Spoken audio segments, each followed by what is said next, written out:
more than 9 million Ukrainians left the country at the beginning of the Russian war against Ukraine. These people settled around the globe. You might have seen them in your countries, at supermarkets, in movie theaters, or just on the street. They are no different than everybody else, except all of them carry the pain of war and homesickness in their hearts. My name is Catherine Litvinchova, and you're listening to UA, The Day That We Survived podcast. The war Russia started against Ukraine is affecting the whole world. Food blockade, price increase, and energy blackmail are just some of the damage caused by the Russian Federation. We tell the stories of real people who amaze with their resilience, despite all the difficulties around. You can support our efforts as an independent media and podcast platform on Patreon via the link in the description. Today, we will share the stories of 3 Ukrainians who left the country after the 24th of February, found jobs abroad, and enrolled their kids in schools or daycare, but they still dream of coming home. The first story is from Halyna, a mother of 3. Now she lives in France. I'm Galia Krychkovska. I'm 43. I have 3 children currently. They are 6, 7, 11. I'm married. I temporarily live in a small town of Charmes in France, 120 kilometers from the German border. Before the war, for the first time in my life, everything was perfect. My work had a great schedule that didn't take me away from my family, where I was heard and respected, and most importantly, I had the authority to bring about change and experiment. I worked as a daytime broadcast producer on the Kyiv Municipal Channel. In 2022, another dream of mine came true. I returned to the radio broadcasting. Radio Kyiv launched a program about children without children. I knew there would be a war. I was well aware of this. Because of that, I quarreled with some members of my family.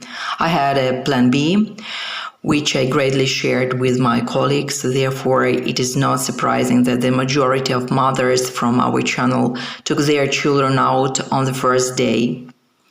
Now, about my plan, we all followed that was happening at the borders. We recorded the incitement in the Russian mass media. We could feel the change in the rhetoric from the other side.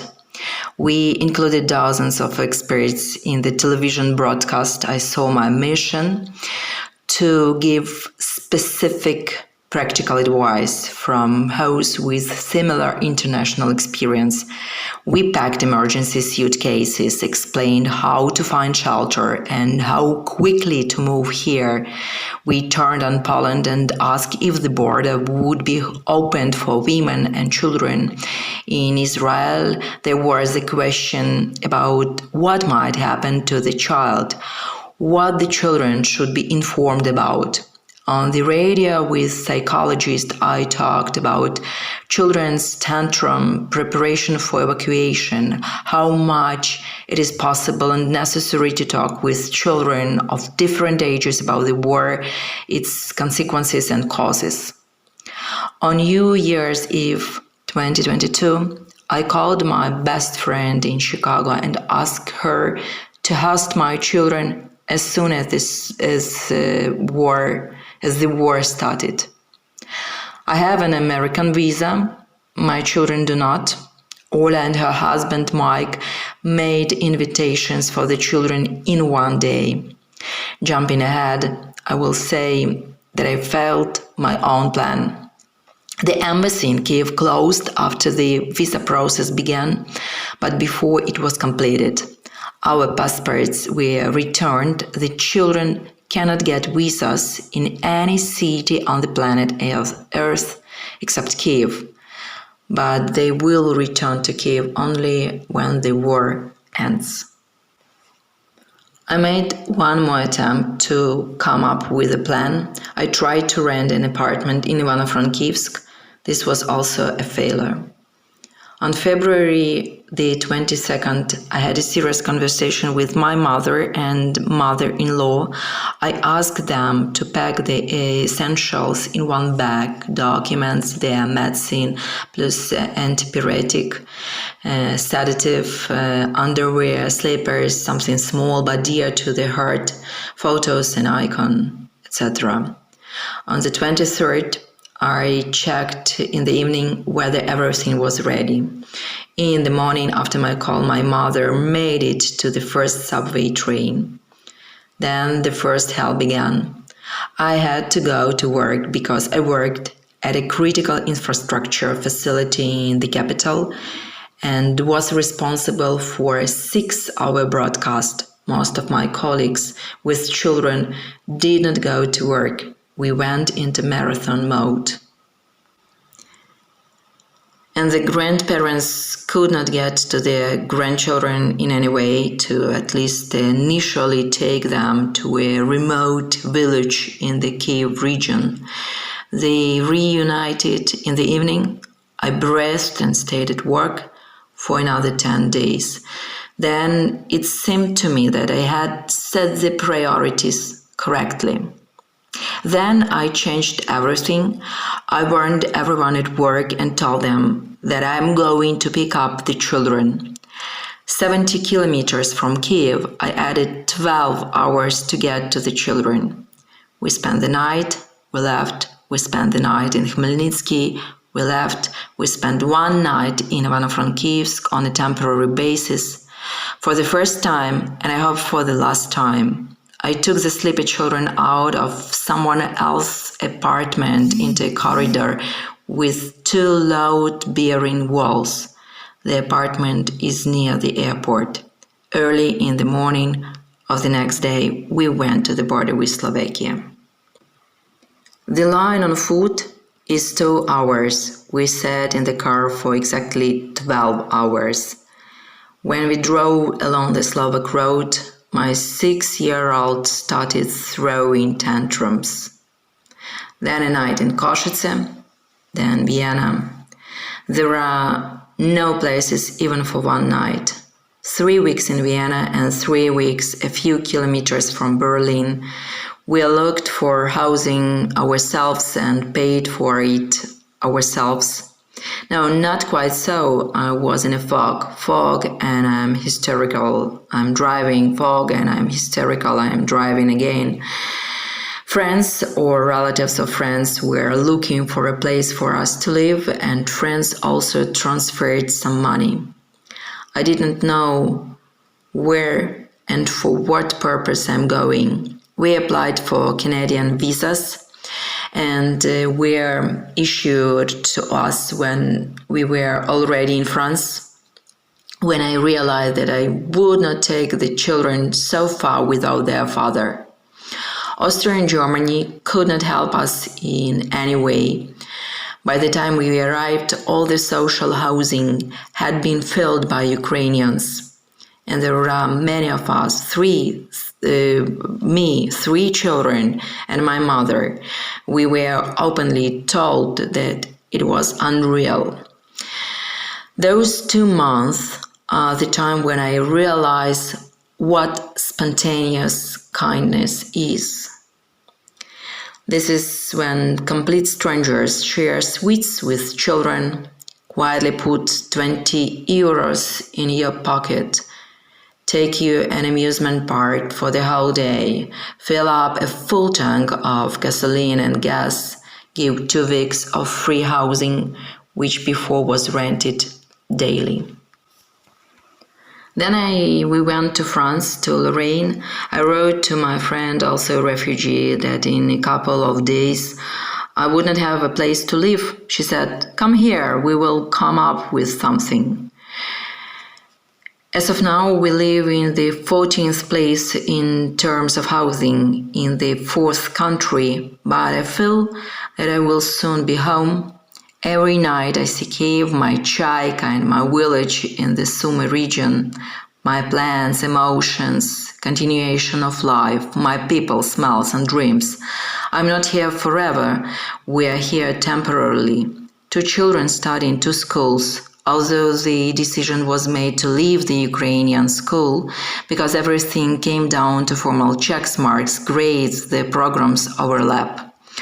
Andrei is learning to write, read, count in both Yaroslava, fractions, and the beginnings of geometry. World history is taught here together with geography. They are taught about Charles the Great and the formation of European nations and how to overcome demographical peaks in modern China, India, and Congo. I entered the English-Spanish Department of Arts, Languages and Literature because I want to see French higher education from the inside and see how teachers are trained. In general, I want to praise myself. I have done well. I took my children to a safe, child-centered country. Their lives and education are settled. We maintain Ukrainianness by reading and speaking in our native language. The children know that they will return to their grandmas and grandpa when it is safe at home. Meanwhile, they are acquiring new knowledges.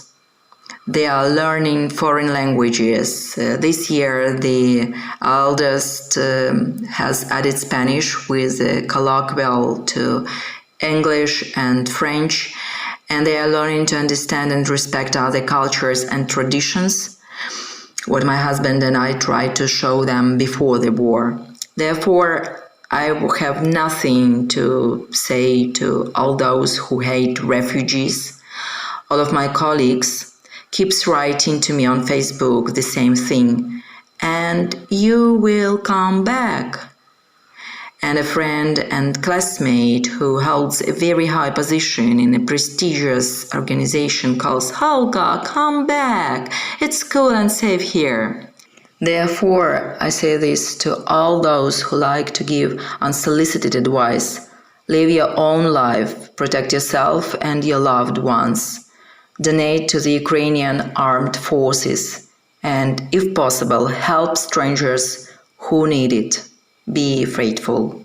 Glory to Ukraine. The following story is from Artem Zaharchenko, who also has 3 children. Hello, my name is Artem Zaharchenko. I'm a media communication researcher, a writer, and father of 3 children. Before the war, I was working in Taras Shevchenko National University of Kyiv in the Institute of Journalism, and also I was research director of the Center for the Content Analysis. It's a commercial media consultant organization.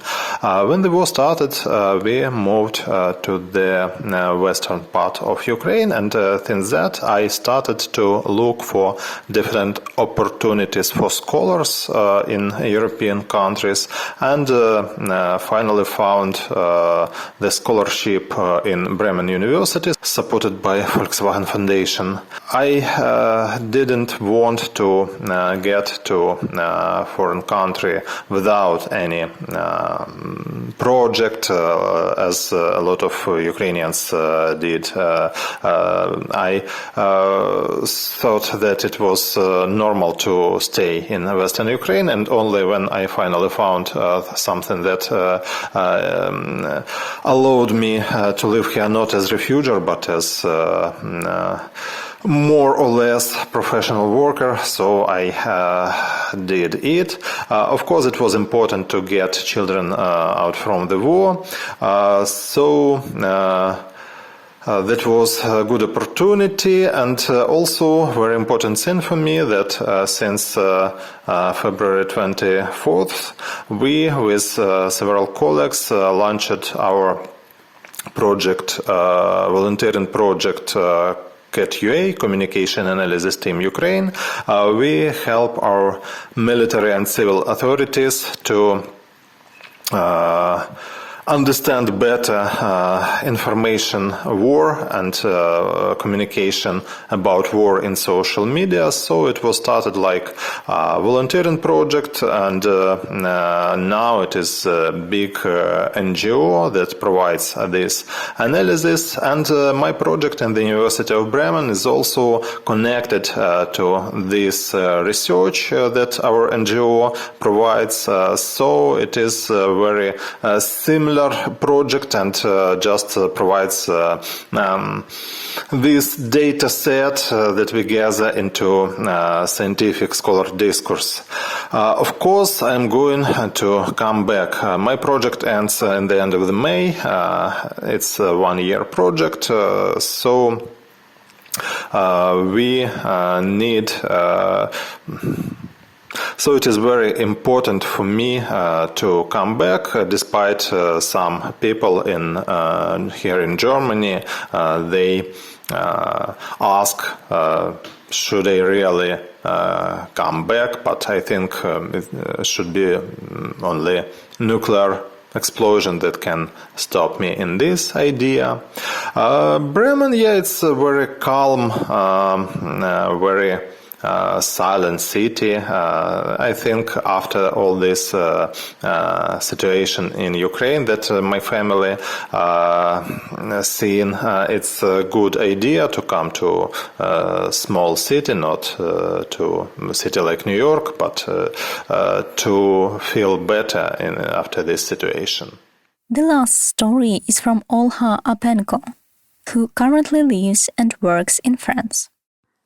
My name is Olga, and I'm Ukrainian museum curator and researcher. I'm professional at the art history, but at the moment of this full-scale invasion, I was at my maternity leave because my child is now 2 years and 7 months old.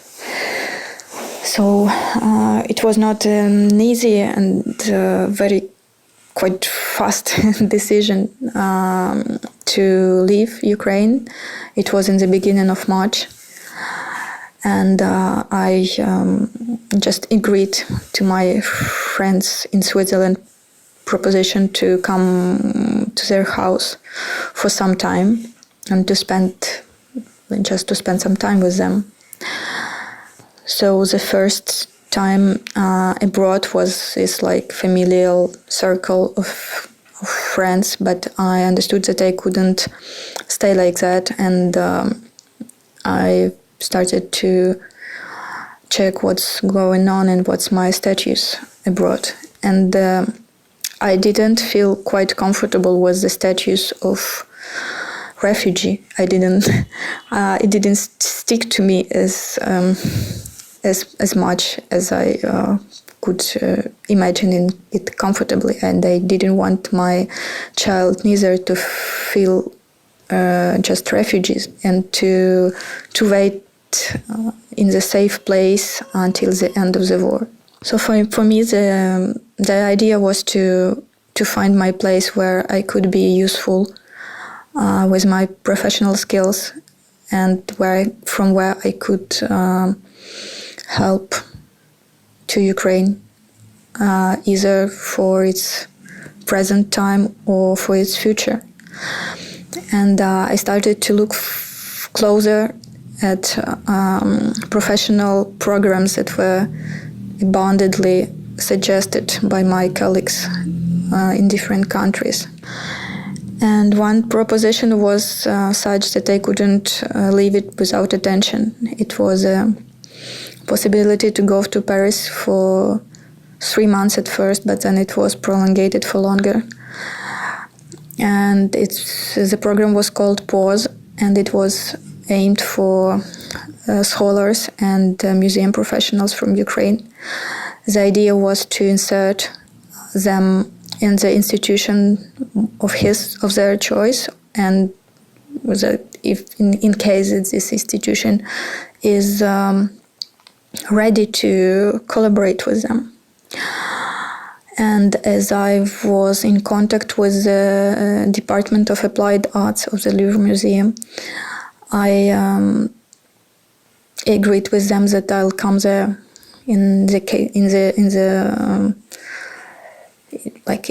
by this program. I knew them from 2013 when I made my internship during the second year of my studies at the master program of l'École du Louvre, and I accepted this opportunity. But on the other hand, I also wanted to do some volunteering for cultural institutions here.